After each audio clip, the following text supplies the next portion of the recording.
Hey, welcome back to Friends in Austin. Today, my guest is Zack Carlson, and I'm going to read this bio that he wrote. I assume he wrote. Zack Carlson was born in a pizza. He writes and produces movies, some of which may come out someday. He co-wrote a book called Destroy All Movies, but that was a while ago, so who cares?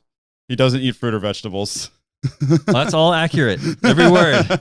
Well, thanks for coming on the podcast, Zack. Yeah, thank you. I'm excited to be in this place. So, you for real don't eat fruits or vegetables? Yeah, it's true. Yeah, I was raised vegetarian by this hippie idiot called Mom, and I was suddenly introduced to meat at age 7 by my grandmother, who was just like, "Oh, can I swear on your show?" Yes, absolutely. My grandmother was just like, fuck this special diet thing. Let's go to McDonald's. And I was like, what is MC Donald's? And I went with her and I had a cheeseburger and I was just like, oh my God, they've lied to me. And I just never went back. Never. I know it's funny. I've dated a vegan and stuff and I just refuse to bow to the vegetation gods. The vegetation gods? Yeah, I won't do it. Cool. So, I mean, I know you work for Alamo. Kind of. Yeah. So we were just talking about that a little bit before, but what do you do for them? And Well, I started at the Alamo a decade and a half ago, and it was a very small business. They had basically they had a one-screen theater downtown that was upstairs. It was a tiny movie theater, and then they had just started to expand. They had the Village, which was 4 screens, but it was not this huge company, and it was really this family mom and pop thing, and everyone there knew each other. There was no turnover. It was the same employees for years, and it just felt like a group of friends trying to do something that they had no real business, experience or reason to be doing.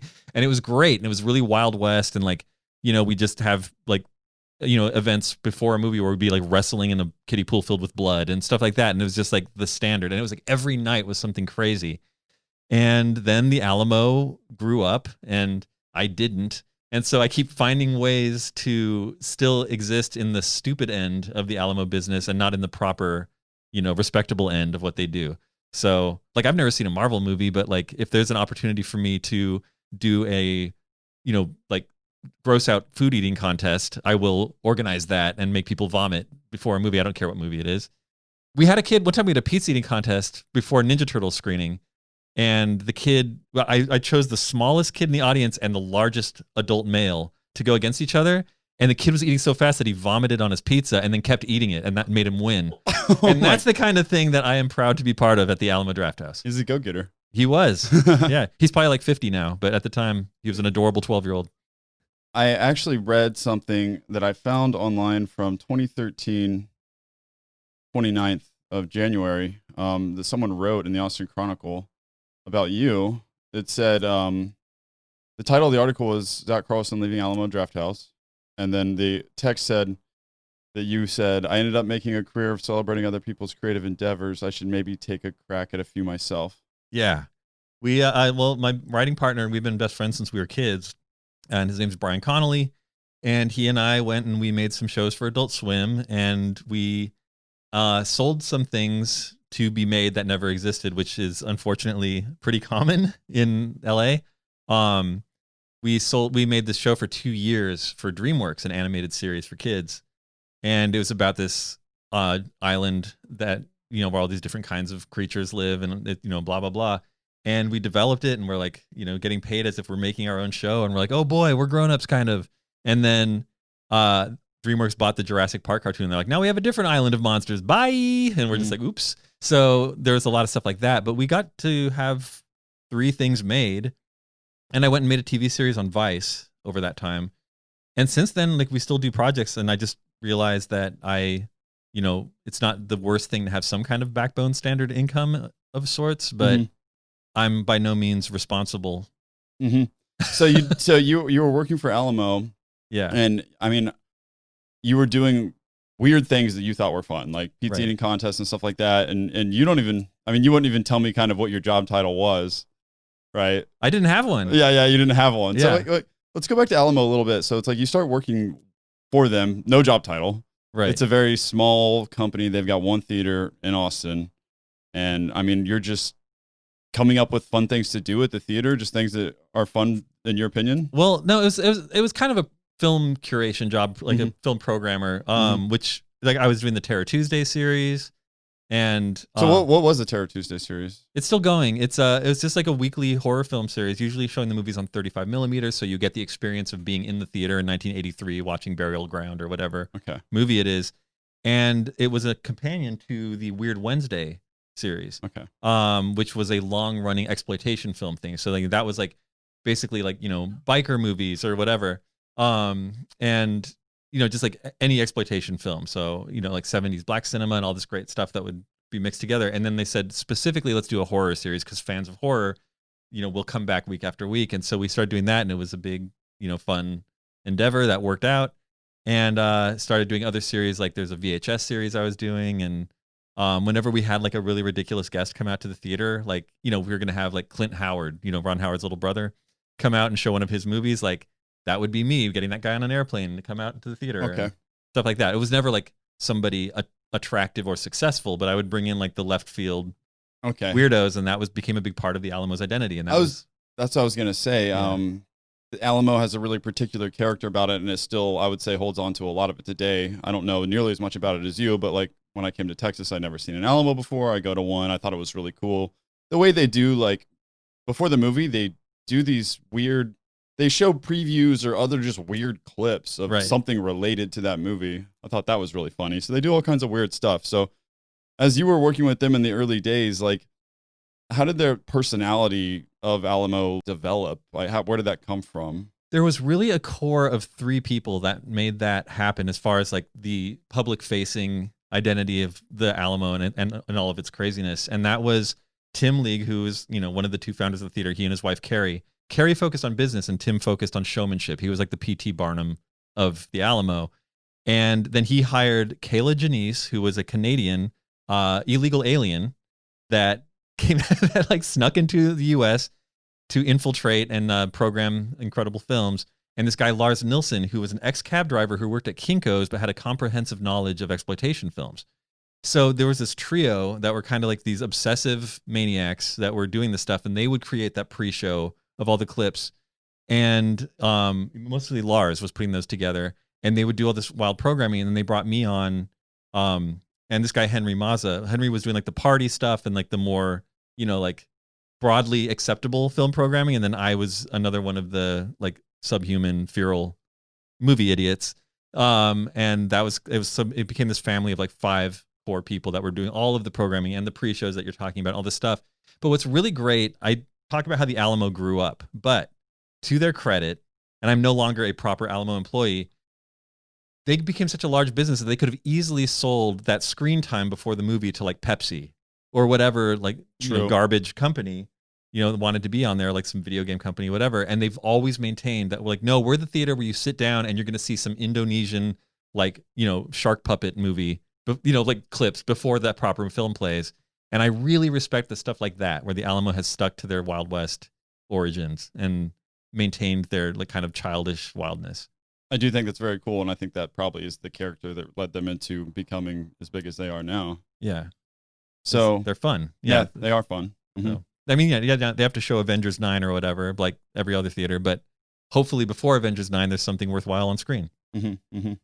Said the no, you're not a big fan of Marvel movies. Or I don't get it. Yeah. Why does anybody like that? I don't know. It's insane.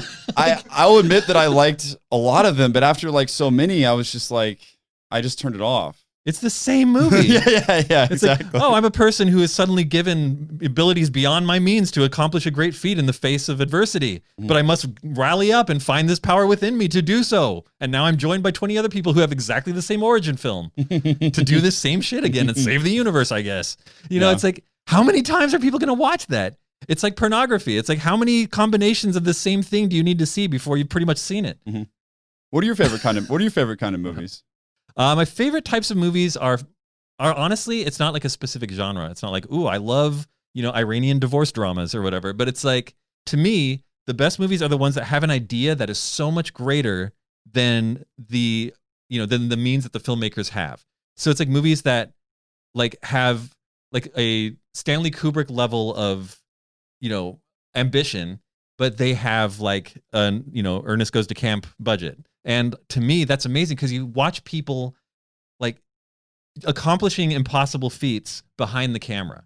You know, like when somebody is making a movie for a major studio, especially for instance, like a superhero movie, they have hundreds of millions of dollars to execute whatever idea that they have.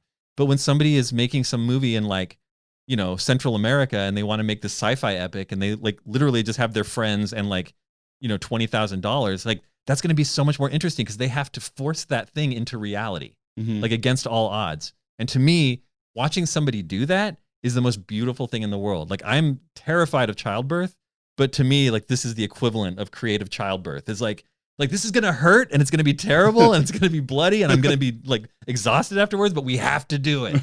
And like that's beautiful to me. And so when people like the whole Mystery Science Theater thing where people are like, haha, look at this crappy movie. It was made with little money. It's like, yeah, let's make fun of like, this huge budget movie that sucks.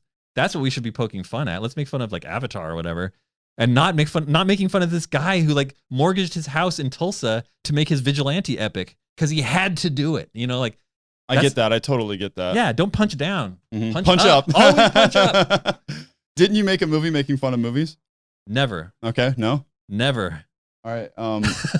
I have a Is it best worst movie? No, I don't know. It's something that I had pulled up here. I can find it later, but I want to look at your picks for a second now that we're on the topic of movies you like. Okay. Do you mind telling me why you like just maybe a couple of these movies? Yeah, so you're looking at Alamo On Demand, right? Yep. It says Zack Carlson's picks. Alamo On Demand. Yeah, this is a streaming service the Alamo started. Okay. I mean, I'm assuming you recall like any one of these that I name. Sure. Yeah. What about Demon Wind? Demon Wind is amazing, and it's funny because normally, I normally champion movies that are all new ideas, but Demon Wind is a strange one because it is essentially Evil Dead again. It's like a bunch of friends go out to this remote cabin, and it is, besieged by ancient spirits from hell. But the ideas that they inject into that to make it unique are so insane that it's really like it's like a 5-year-old with Tourette's was like writing the script verbally. And like it's like there's like like, oh, these demons are attacking us and suddenly our friend is dressed as a magician and doing backflips. Like that actually happens in the movie. Like and it's just so it's like you can even be original when you are being derivative if you try hard enough, you know? And that's the whole thing. It's like, oh, they found a way to make something new out of something that was completely familiar. That sounds interesting. So is Alamo On Demand something that you like sign up and pay for and you can watch it at home? Yeah, it's a streaming service, and it kind of was created in lieu of the, standard Alamo experience because this came into being right when COVID really kicked in. Okay. That makes a lot of sense. So what about Brain Damage? Brain Damage is amazing. It's by this guy, Frank Henenlotter. He was a low-budget New York filmmaker. He did the film Brain Damage, which is the film Basket Case, which is considered like a classic of no budget, like sleazy East Coast exploitation and horror films. But then he got a little more money and then made Brain Damage as the follow-up to Basket Case. And it's about this like super white bread college student, nerdy guy. And he accidentally comes across a brain parasite who's named Elmer, who sings. And he's an adorable little brain parasite who's like, looks like basically a cross between a slug and a turd. And Elmer will attach himself to your, cortex or to your spine. And you become addicted to this psychedelic fluid that he emits. But in exchange, he makes you kill people so he can eat them. That sounds awesome. It's great. Brain Damage is an amazing movie. It's really, and it's like a total crowd pleaser. Like if somebody is not entirely bloodless and boring, that's a movie they will love. Fantastic Fest 2020. That's a movie? No, I was gonna say that doesn't make sense. So 100 Best Kills. Decap Attack. Oh, good. This is good. 100 Best Kills was a tradition from the wild days of the Alamo and something that I've continued doing against everybody's will. But it's just really what it sounds like. It's a clip show and we pick a theme and it's just like the 100 best deaths in this theme. So like, we've done, we actually just did one that was, vehicles, which is of course the like craziest crashes in movies, like Dennis Hopper driving a big rig through a bus full of children in the movie Out of the Blue. So it'd be 100 of those. 100 of those clips. Yeah. And in 90 minutes. So it's just like, and then it's just like, and and sometimes it's fun, like the audience, if it's an obscure one, I'll be like, what is this movie? And then somebody will name it and I'll throw like a box of lemon heads at them or whatever. And it's just like this fun thing, but people get really into it. And it took 12 years for me to finally get my most cherished 100 best kills through the gate. And that was called The Sweetest Taboo, which is all the best child deaths in movies. Oh my God. Oh my God. You're twisted, Zach. Well, there's who looks around the world and says, this is good, but there should be more people. It's like nobody. Oh, the manufacturers of COVID-19 had that exact thought. They did. Yeah. I don't know if it's manufactured or not. I'm kidding. All right, we'll do one more movie. Sure. What about Foes? Foes is an incredibly low budget movie where it's just a bunch of really unhappy, paranoid people in a lighthouse during an alien invasion. And it's got the 70s sweaty, unpleasantness where people have kind of yellow teeth. You can tell which characters have bad breath by watching the movie. You know what I mean? It's that kind of film. And it's really a modest production, but everyone is all in. And the filmmakers and the cast and everyone are just okay, we're going to behave as if there's actually an alien invading this lighthouse now. And it's kind of tense. It wouldn't be in the top, 25 movies that I'd recommend off this list, but it is unique, and that's what gives it power, and that's why it's on this list of things that I like. I can't think of any other movie that feels quite like that movie. Cool. So you were talking about throwing candy at some kid at Alamo Drafthouse. I know Drafthouse does some weird stuff, but I feel like I'm missing out on half of this stuff, and I'm, obviously COVID, but before COVID, I mean, I know that they had, the comedian nights, right? Where they would show when they show Con Air, and there would be someone on a microphone, shitting on it. What other stuff like that did they do? Do you know? Well, it's really just that group, and that's been those guys are called Master Pancake, and they've been part of the fabric of the Alamo since the beginning. And it was originally this basically a mystery science theater thing, and then they've kind of crafted their own version of comedy where they get up and they do live stuff in between, as an intermission, usually where they're pretty much naked and making fun of their middle-aged bodies. And it's just they've kind of crafted their own version of movie comedy. But it's interesting because they actually really like movies, and so they're paying attention, which I guess is true of the Mystery Science guys too. But to the credit of the Master Pancake dudes, they will just as soon mock a movie like Con Air, which is some huge budget floppo, as they would pick on a smaller movie, and I respect that about them. The only other thing like that the Alamo does is a lot of stuff with Doug Benson, the marijuana comedian, who comes out during Fantastic Fest and does a similar thing where he does movie mockery. But shockingly, Doug Benson, who is stoned as hell all the time, truly, it's not just a shtick, has this really encyclopedic awareness of a lot of movies, and he's a true cinephile. And so again, I have to be okay, well, you know what you're talking about, even if you're kind of just shitting on it. Okay. What is Fantastic Fest? Oh boy. Fantastic Fest is the last bastion of true stupid chaos that you can count on at the Alamo every year, except a COVID year. And it's just an 8-day film festival that is essentially celebrating horror, science fiction, action, the things that get relegated to the midnight slots at a respectable film festival. And at ours, we're no, this is front and center. And it's funny because the festival really started to celebrate stuff that was unwanted by most other festivals, but through its existence, somehow it garnered enough, respect or whatever it is that we ended up doing the world premiere of There Will Be Blood and things like that. We're how did that happen? We didn't deserve that at all. That's okay. So it turned into kind of a pretty legit film festival. Right. But we stick to those parameters of and honestly, when we do if we have a big studio premiere, say, they're going to let us, they want us to play the Joker last year, which we turned down. But if they did you like the Joker? No, I didn't like it either. Oh, thank God. Yeah. It was just him empty. Doing this weird laugh all the time. And it's we get it. He's weird.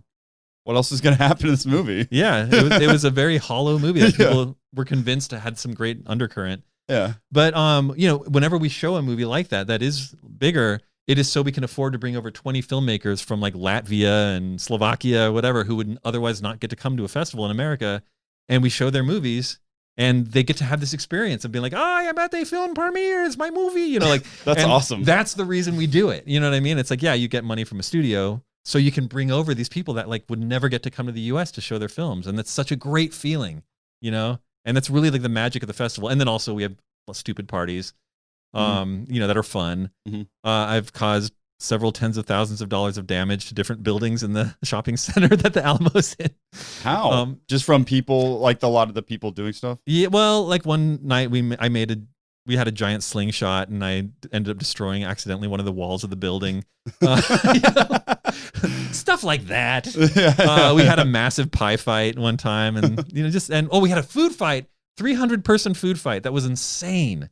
that was like unbelievable. I mean, it was like 2 a.m., 300 people throwing pudding and tomatoes and spaghetti, and it was like totally wild. And then 2:30 a.m. it was over, and I was there till 9 a.m. cleaning it.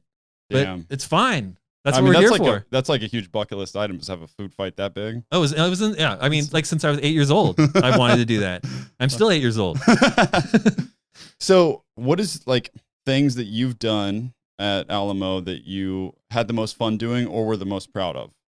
Well, it's all going to be stupid. But oh no, that's not true. A lot of it is again bringing out people who would never have an audience and finding the audience for them and giving them the moment of appreciation that they never expected to have. And the best example of that is there's a 62-year-old autistic filmmaker named David "The Rock" Nelson, and he lives in Chicago, and he's been making camcorder monster movies in his basement starring just himself and his girlfriend for 25 years.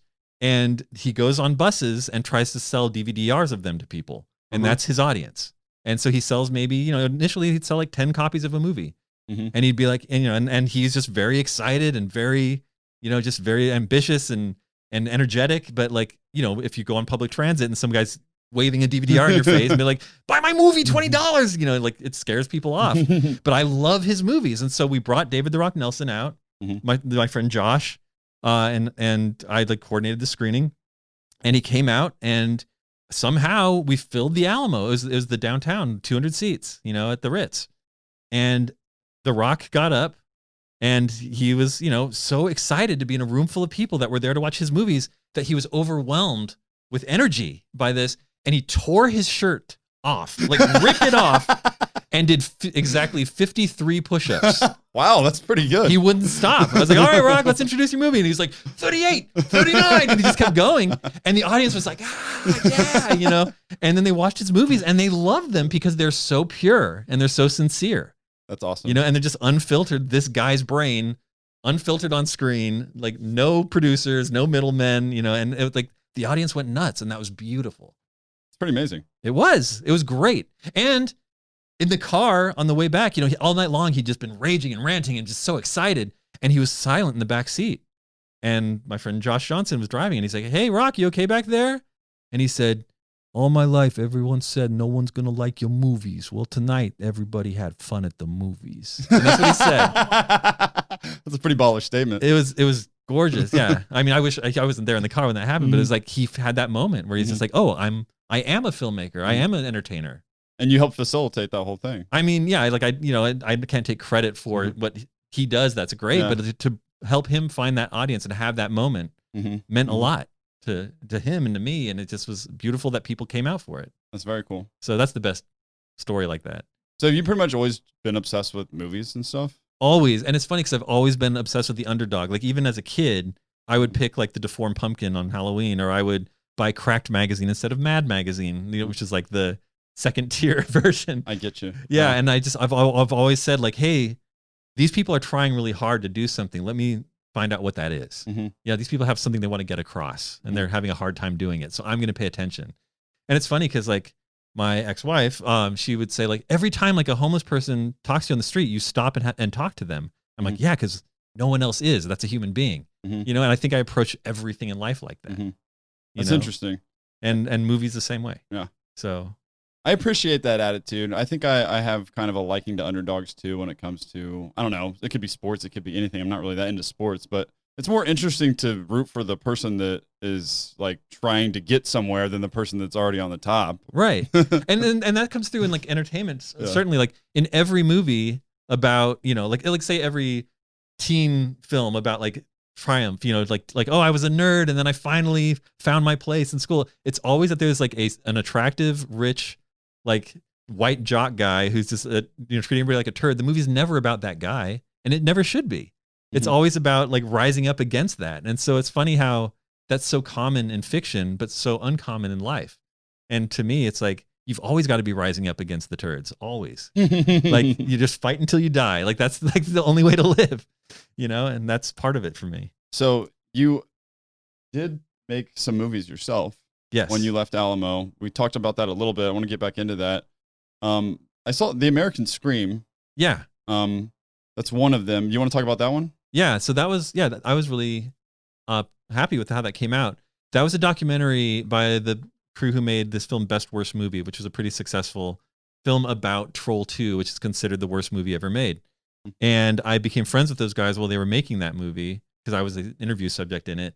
And their next project was a documentary about people who were so obsessed with Halloween that it like completely devours their lives and their families. And they spend all year just turning their house into like a spooky house for the holiday.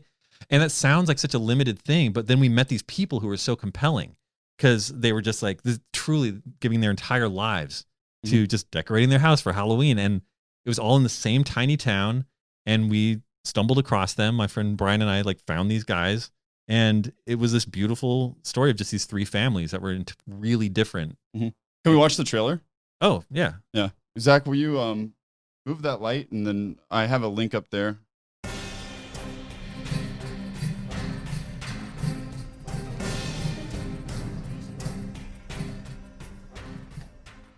Hi there. Thanks for checking What's Backface this? News. Here's today's video and movie news coming I don't up. know. I got this gargoyle There we go. that I made years ago. And over the years, I've done different things. And it always goes back to that gargoyle. I thought that spider last year was going to top it, but nope. So this is one of the guys in the family. Yeah, there's three families, and that's Victor. He was just a blue-collar guy living in Massachusetts. Everybody in this doc was. And he was raised in Branch Davidian. He was part of the David Koresh's cult in Waco and was not allowed to have holidays as part of that, which we only found out while we were shooting the movie. Christmas tree. Yeah. Then this is Manny. He was a local like a city worker, and he was like he would go pick up like garbage and stuff and make his haunt out of like just discarded crap. But he did it for his family and for his neighborhood, not for his own edification as much. And he was an amazing guy. It's got tissue paper. And when we premiered the movie in Austin, we had him come out and make a haunted house in secret. So when the audience left the premiere, they entered a haunted house. Oh, that's awesome. Which is great. Then there's these two who are truly peculiar humans. This is the Broders, father and son.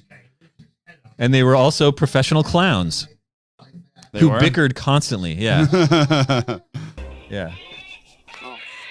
So all of these people lived within 6 blocks of each other in this tiny town in Massachusetts. It doesn't look like a cemetery.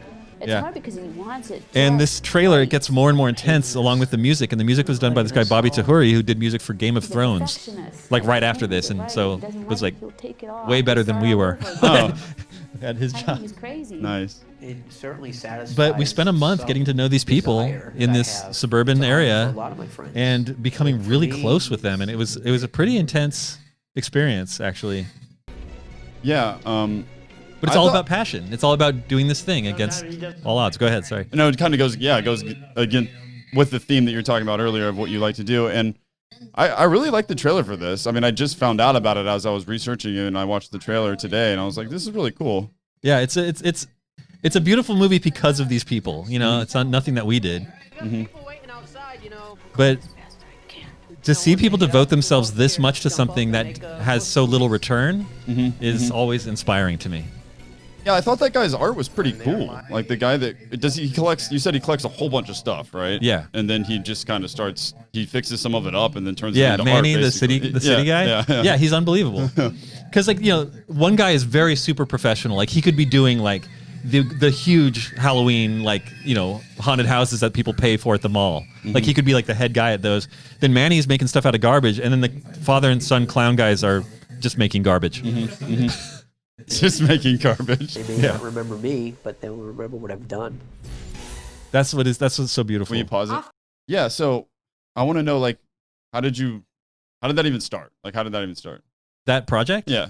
It was funny. Best Worst Movie, the previous film by the same director and crew, got a lot more success than they expected. It became this big, streaming thing on Netflix that everybody was watching, and it was getting good reviews. And then the channel Chiller, which was the horror channel, came to them and said, "Hey, you guys did this great thing. We want a documentary about Halloween." And they're like, "Well, that's pretty, boring." And they're like, and then we started talking about it, and they're like, "Well, there's probably people that are more interesting than just talking about Halloween. Like they were initially thinking like Rob Zombie hosts the 10 scariest towns in America or whatever. Oh, Where it's like, yeah. you know, and then we're like, well, what if we just find some actual humans that we would want to get to know and learn about and like get into their lives? And that was the approach. And I think it was shocking because Chiller was such like a, you know, traditional Rob Zombie-ish horror channel. And then we're making this documentary about like just middle-aged schmoes, you know, having fun, which is probably the opposite of what they wanted. And we kept joking while we were making the movie. We're like, as when this premieres on TV, you're going to say, now back to the American Scream on Chiller. You know, we're like, it's going to be so ill-fitting. And then it premiered and it was exactly that voiceover when it came back. And we were just like rolling on the floor laughing because it's really like, now back to middle-aged suburban men. You know, it's just like nothing less scary in the world than what we made. But it was great. And it was a great experience. And they were actually very fun to work with. And, you know, they didn't make us change our direction at all. You know, they're like, okay, if this is what you guys think is best, do it. And we did it. And it was great. It was received really well. And it like won some awards at festivals. And right before Roger Ebert died, he reviewed it and he said, this is one of my favorite documentaries of the year. And that made us, we were sad that he died, but it made us feel good that he took time out of his busy dying schedule to enjoy the film. So yeah, that, you know, it was a great experience. And honestly, bringing out Manny, who is the city worker guy who does his more modest, you know, decor and stuff, and having him there for the festival was magical because he'd never been on an airplane before. He was 53 years old. And he got to come out to Austin and make a haunted house for the audience. And it was wonderful, you know, and everybody just like felt like they were part of this thing, which is always the ultimate goal. That's super cool. So, I mean, how do you go about, you know, making a movie like that though, or making a documentary like that? I mean, I know you got the project, you fly out to Boston. How long did it take? That was a full, well, it's funny. We did 10 days of scouting. So we were all over the Northeast. And we went from like Baltimore all the way up to like the tip top of the Northeast, trying to find compelling stories. And then we found this one town where it was like all of these fascinating people, like our neighbors with each other, and they're all obsessed. And we're just like, oh, this is great. So when you land in town, you start asking around about, are there any weirdos here? Like, I mean, it kind of happened like that. No, we did a lot of internet research because people that make these home haunts, they're called, like, of course they're going to put them on YouTube. They're going to be so proud of their like 20-foot tarantula that they're going to share this online. And then there's people that, you know, like to make a little map and obsessively go to all these different home haunts, right? All over like their given area, their state or whatever. So we started trying to find those things like, oh, who made a map of like the scariest haunted houses in, you know, like DC area. And then I'd look at all those families and be like, oh, this guy is like a big, boring, you know, just like gym teacher. But this guy over here is a really fascinating weirdo. And maybe let's look more into him. And we ended up going out and meeting a bunch of these people. And so we really only had the goal of meeting Victor, who was the, you know, super driven Branch Davidian dad who was incredibly skilled. We went out there and we're like, oh, this guy's good and his family's interesting, but is this enough? And he's like, oh, you got to meet Manny, who lives down the street. He's a garbage man. And we're like, wait, what's this about? He's like, he picks up garbage and makes haunted houses out of it. Like, that's cool. And we go over to Manny's house and I fell in love with him because he's just like, he's the most authentic human being you've ever met. You know, he's just like, yeah, I don't care about this thing. Ah, shit. You know, and like, that's like, and I was like, I love this guy. Like, he's the best. And he's like Oscar the Grouch, you know, as a human being. And, but I mean, we became really close friends. And then we're at Manny's house, and this is all within like 30 minutes. You know, we meet the professional guy, then we meet like the city worker guy, and then Manny goes, hey, you gonna go over to the clown's house? And I'm like, the clown's house? He's like, more? Yeah, he's like, yeah, down the street, it's these clowns, you know, father and son, the clowns. He's like, oh, they're weird as hell, man. And so we're like, all right, we'll go to the clown's house. And we went down there, we're like, oh, they are weird as hell. Like, it's it did kind of just blossom, and we're like, oh, this is great. And we ended up spending like a whole month just in this tiny suburb of New Bedford, Massachusetts. I mean, this town's called Fairhaven, and it's this like beautiful 1800s town that's like nobody's ever shot anything there ever, you know, and the community like really got behind it, and it was great. That is sweet. So it's like you had a budget and you said, hey, like we need to stay in this town for this long. Yeah. Just get a hotel. I mean, our budget was modest, but it was plenty for what we needed to do, you know, and they obviously, you were worried about them not liking what you chose to do because it didn't fit into the whole, it's not scary. Like it's about scary theme, but it's not scary. Right. But they didn't like, You didn't say back like, hey, here's what we're gonna do. You just do it, and then they're like, here's the product. They're like, well, it's too late now. Well, they sent somebody out right when we started shooting. They sent out one of their representatives, and I think that person was kind of like just checking it out to make sure we weren't blowing it. And he was nice, but he was like, oh, so who are these guys? And I'm like, oh, it's these, guys who look like they would like fix bicycles, for a living. Like the stereo store employee type guys, Yeah. And they're like, oh, that's interesting. Oh, okay. Well, but at that point it's like, well, what are you going to do? Like Halloween is on a deadline. Like there's a set day that Halloween is happening. We can't start over. So this is what we're doing. And they're like, okay. and then they liked it, it came out well and it could have sucked, who knows? I mean, people could have been boring, but it turned out they were all compelling, fascinating, great people. So you spend a month and then you just kind of, I don't know, you guys sit and come up with a plan. It's like, here's how we think we might structure this. You get to know the people better. You just kind of start to put the pieces together. Yeah, it's like while you're making the movie is kind of when you're deciding like what you're going to emphasize. And like there's a lot of pressure. It's like, okay, on Halloween night, where are we spending our time? Like that's the night. That's the night where there's going to be hundreds of people going to all these haunted houses. Like we have to be in the right place at the right time and capture the right thing. And like, luckily we did. I mean, we got people being terrified and having fun and laughing. And it was just like this really like natural, wonderful experience. And then we went back there a year later, the following Halloween, to premiere the movie in that town. We went to the junior high and in the gym, and they set up a screen, and we had all these, like 300 people from the town were all there, and they all knew everybody because it's this tiny little community. And there was so much warmth and so much excitement just around seeing all these people that they knew. And like experiencing this thing again as, a community. It was beautiful. I bet those guys love that. I bet they love being in that movie. Oh, yeah. I mean, they're permanent celebrities in that town. I would think. Yeah. and like two of the families had kids who were really involved in the haunted house. Right. And so those kids are now like among their classmates are like celebrities. And it was funny. That town was just so supportive of this thing happening. We would go into like a fast food place just to grab a bite, and they'd be like, "Oh, are you the movie guys?" And we'd be like, "I guess so, sure." And they'd be like, "That's cool," And it was just like people were just like genuinely excited for their neighbors, for their community. Sweet, dude. Yeah, it was great. It was a great feeling. It was actually like the most warmth I've ever had in any project. Of just like it's like, oh, all these people are here for the right reason. And it was really nice. So. And it goes along with your thing of like, I don't know, helping people. It's like they're just regular people. They're not actors. Like, yeah, it's like we help them find an audience for their haunted house. Yeah. Not for their movie necessarily, but just like for what they do.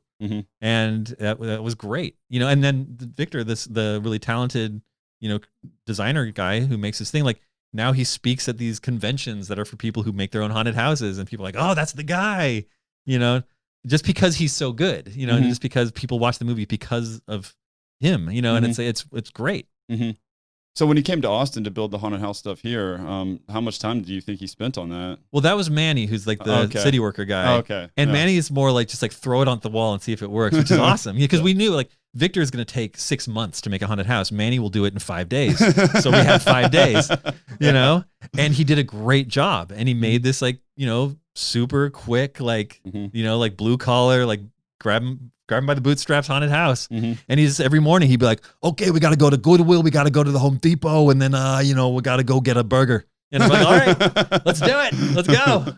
Cool. And he just did it. He made it happen. Nice. It was great. And the audience had no idea there was a haunted house. Like we premiered the movie, and then when the film is over, everybody's like going to walk out into the bathroom or whatever. And Tim runs in. He's like, somebody had a bathroom accident in the hallway. So you guys need to go out the emergency exit. And everybody's like, oh God, like gross. And so they went out the emergency exit. A lie, yeah, we lied. And we had corralled the emergency exit in this little tunnel to go into the like abandoned business next door, the defunct nail studio, which we had turned into a haunted house secretly the entire week of the festival. We had covered the windows with, brown paper. And inside they'd been, Manny had been creating his haunted house. And so the audience is like, wait, what's going on? Why are we in this weird line? It's like, oh, we're in a haunted house. It's the guy from the movie. Like, oh, you can't believe it. And it was so fun, and it was just like this. He worked all week for this 2-hour party in his haunted house, but he was the king of the world, for 2 hours. It was great. Cool, man.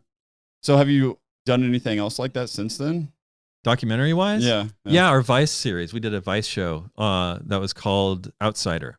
And it was very specifically celebrating like $0 filmmakers that had enormous ideas, you know, and that was our show.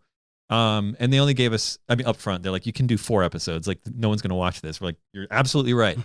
And we made 4 episodes, and it was going to be just for Vice's website. And then Spike Jonze saw it, the director, and he got it on when Vice got their TV channel. He's like, this has got to be part of it, which is great. But like, that was a really exciting show because, for example, there's one filmmaker we like named Laz Rojas, and he had made this one thing in like 1991 and then disappeared. He'd vanished, but it was this insane 4-hour video that he'd made. And we tracked him down, our producer Evan, and we said, hey, we want to do a documentary about you. Like, you're such a mystery. And he's like, okay, well, yeah, you can shoot it, but I live in my car with my 80-year-old mother. And we're like, oh boy, we didn't know that. We didn't want to exploit that, but we're like, are you comfortable being part of our show with that being your story?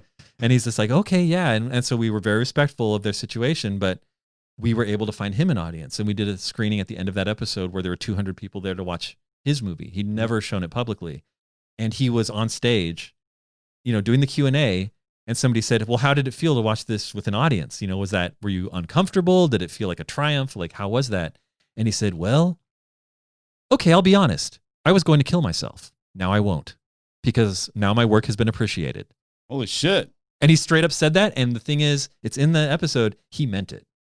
It wasn't like he was being melodramatic to like, it's in an episode of the 4-episode series of Outsider. Yeah. It's his name's Laz Rojas, and it's his episode. It's the really, you know, it's the best one because of his story being so compelling.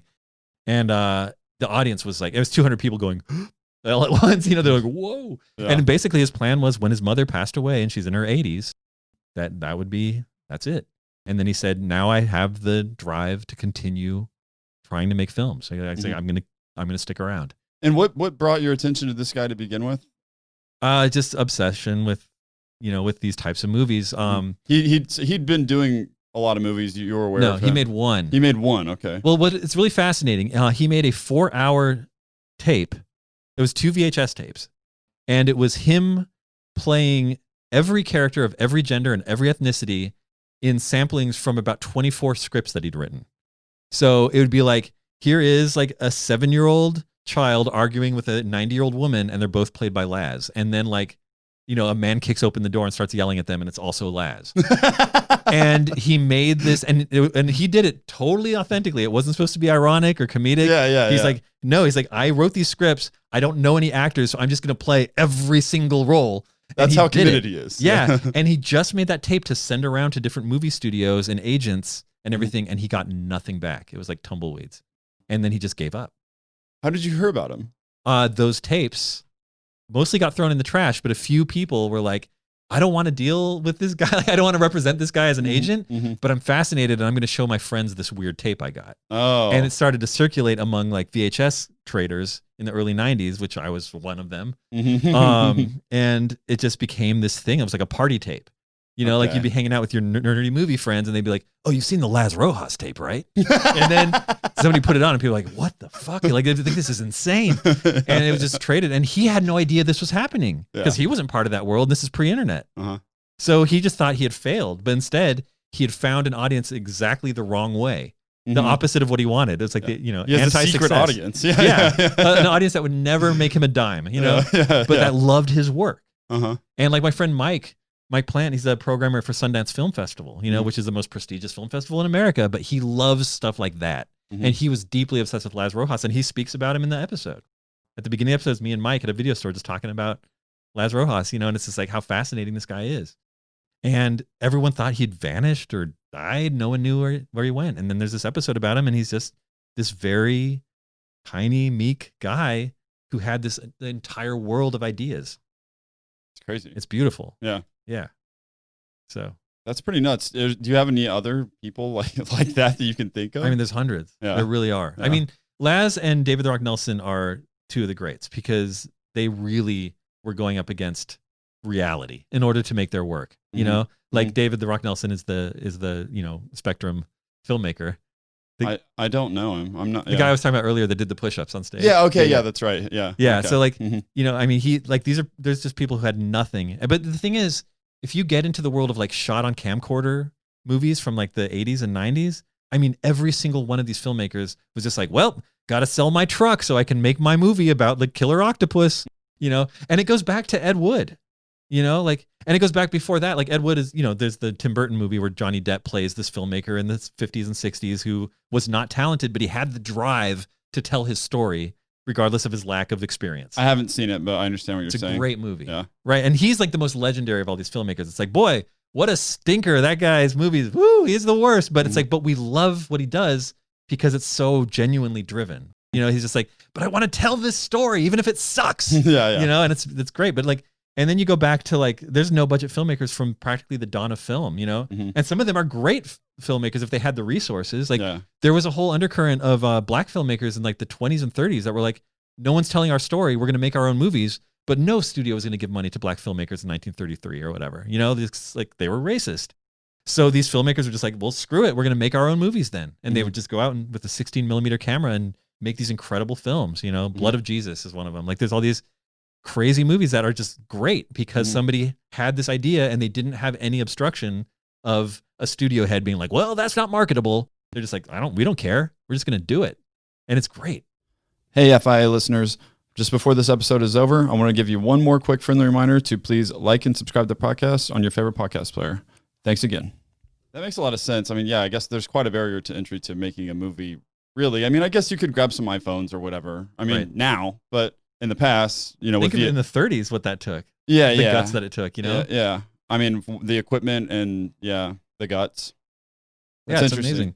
So you're very much interested in this class of people that like, they're like, I don't care how much this is like anywhere close to reality, like of me succeeding. Right. I have to do this. Doesn't matter. I mean, yeah, this is probably like an archaic reference now, but like it's the same reason I'm obsessed with punk. And like the book that we wrote was all about punk and movies. And it's because when punk music started in the mid 70s, like people are like, oh wait, I don't have to be talented at all traditionally. Like, but it's like, I have to be original. Like I have to have something to say, but I don't have to be trained. I don't have to know like more than one chord or even one chord. Like the Germs couldn't play for shit, but they became this legendary LA punk band because they were just like, there was nothing else like them. And it was beautiful. And now the guitarist from the Germs is in the Foo Fighters and was in Nirvana. It's just like, it's insane how these things grow and work, but it's like always just the originality coupled with the determination is what makes something valuable. And so to me, that's why I love punk music. That's why I love camcorder, like homemade movies. That's why I like, there's a type of comic book that came out in the mid 80s where people are like, oh wait, the Ninja Turtles is huge. And that was just started by these two schmucks who like self-published their ridiculous comic book. Let's all do that. And so I call them power comics. And it's the same thing. It's like determination and like lack of resources combining with drive and just like doing it anyway. And it's beautiful. What is the book that you were talking about? We did a book called Destroy All Movies, my writing partner Brian and I, with our friends who helped contribute. And we decided that the most entertaining stereotype in movies is always punks, because either they are like tragically authentic, where it's like, oh, you know, we're homeless kids that are like really struggling, and that's an interesting story, you know, because that's true. But more often, especially in Hollywood movies, the punk is like, hey, my name is like, you know, Scab Ass. And then they just show up and they like break a bottle over their own head and like eat a kitten. And you're just like, what? You know, and we're like, that's fascinating. Like, how did they go so wrong with that? But it was just like Hollywood embraced their dumb idea of what a punk was and made like, and there's literally 1,800 movies that we found like globally from the 20th century with punks in them. And we decided we're going to write a book about every single punk in a movie in the 20th century, even if they're in the background of a crowd scene for 1 second. We're going to write about that movie. And we interviewed all like filmmakers and all these actors and musicians who were part of it.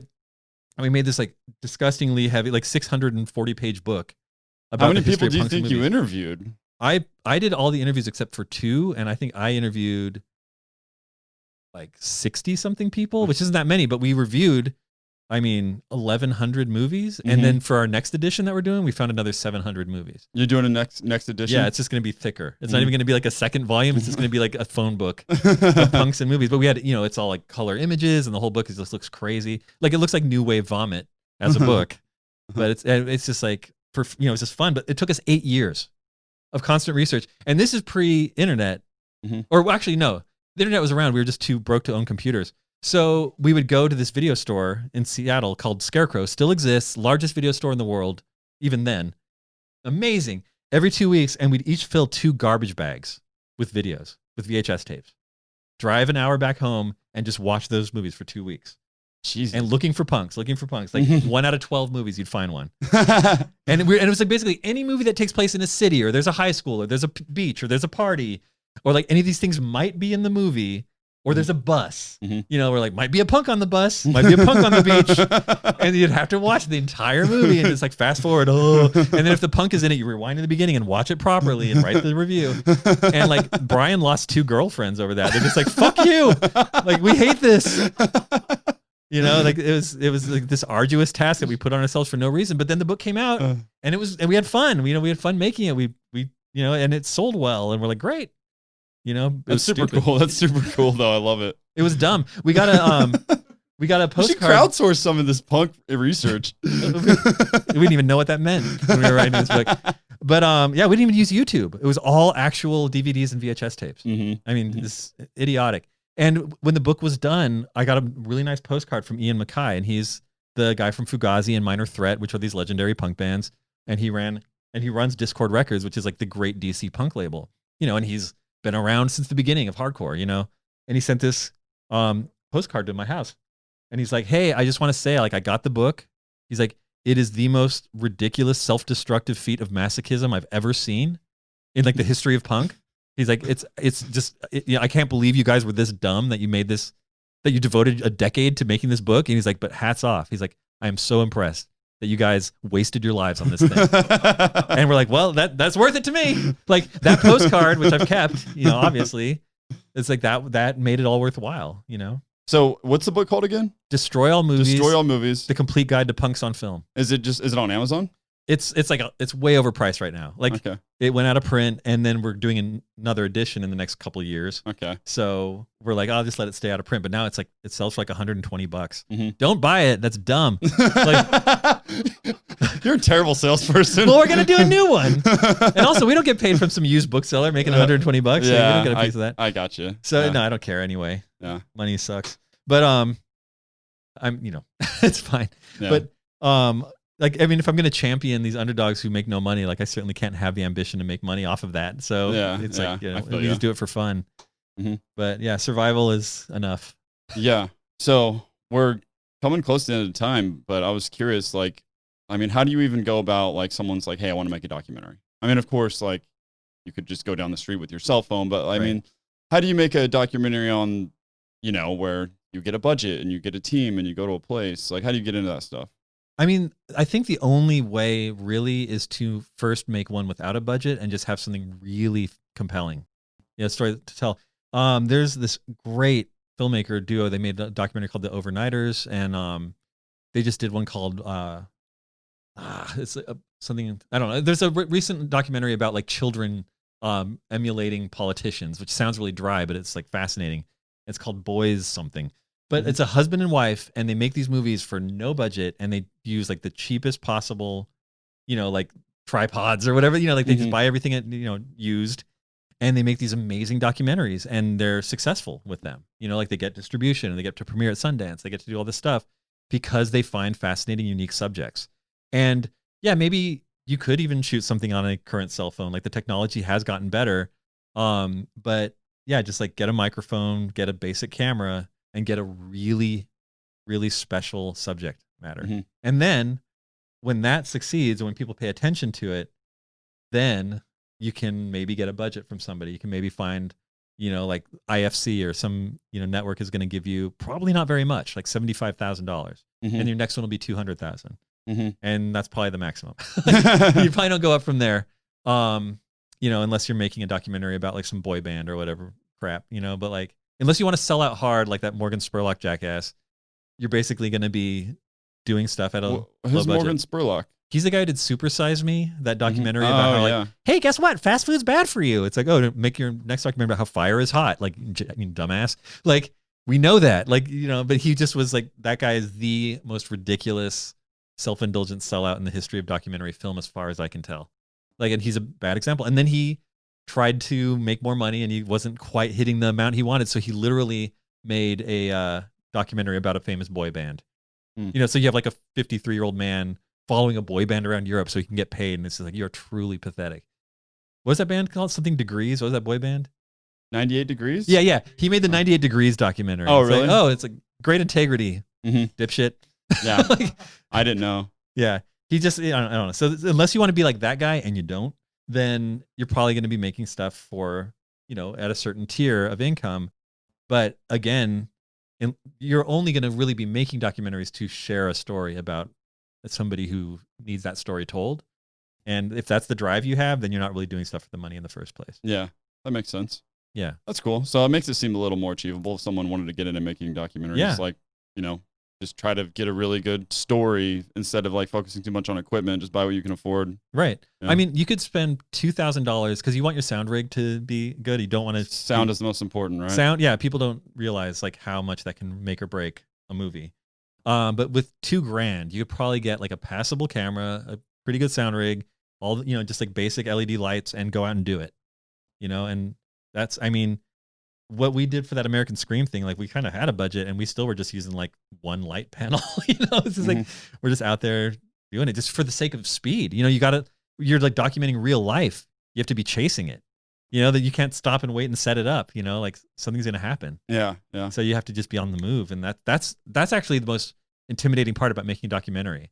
It isn't the financial end. It isn't the resources. It's just being in the right place at the right time. Like you can't predict.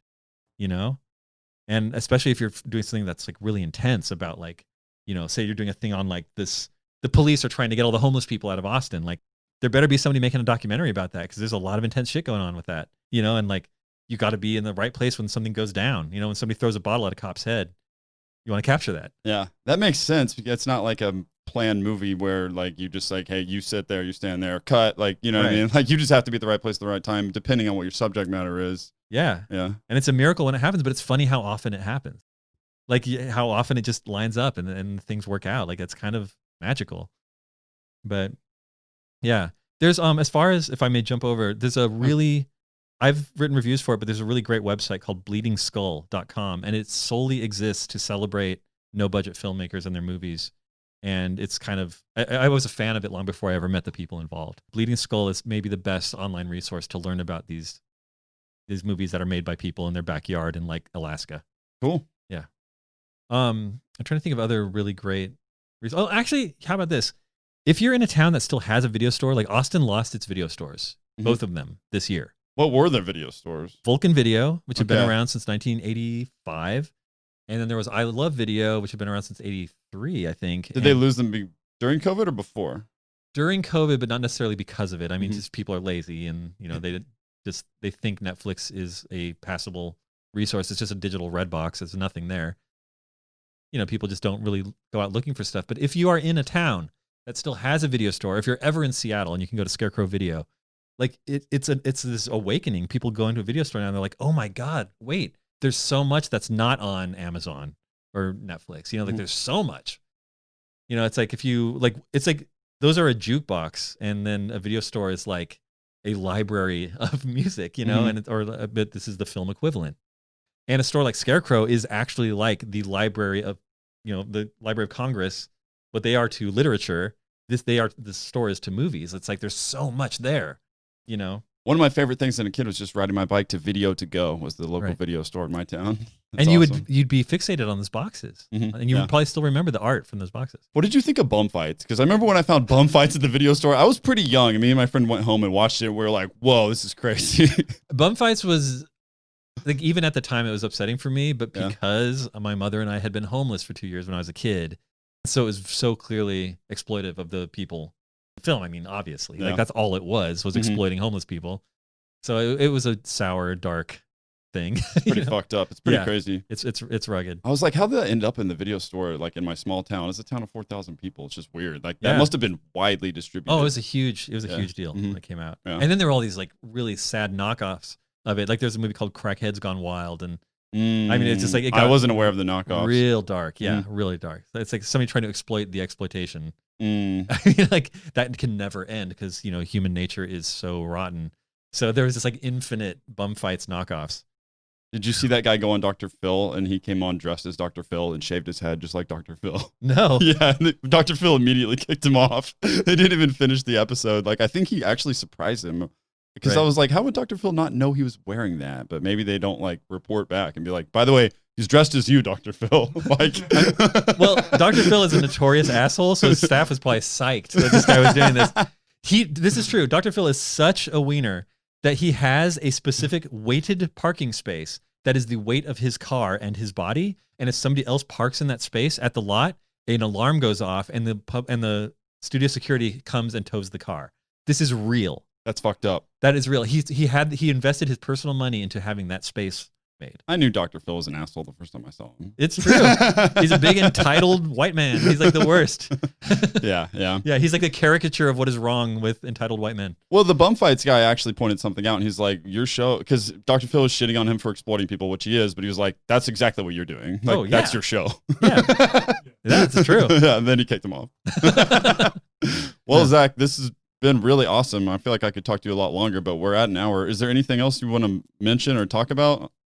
I know it's hard to put people on the spot like that. No, it's fine. It's just like, I guess I want to encourage in whatever way we can people to be more curious again, like reach beyond what's convenient and find something of value. You know, like no one has ever really been illuminated by just like clicking on their Apple TV, really. You know what I mean? Like, there's fascinating things there, but then if you go further, there's even more, you know, and it's just like, don't forget that.